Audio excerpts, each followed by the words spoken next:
លេងក្របីអូនភ្លេចសន្យាតើត្រូវការដុល្លារចូលប្រុងរៀមរា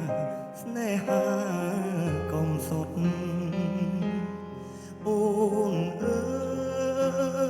យអូនអើយអូនមកវិញហើយច្រើនខែចាំនាងវល់វ័យនាងយំនាងយំគេធ្វើបាបស្រីអូននាងវល់វ័យអូននាងវល់វ័យស្រុកស្រែនៅរោងចាំអូនាងអើយនាងរឿងស្នេហ៍មិនទៀងជូនភ្លៀងជូនខ្យល់នាងដូចបាយលើកបាយឡគេលេងអក៏ក្រវែងចោបងក្រទេស្មោ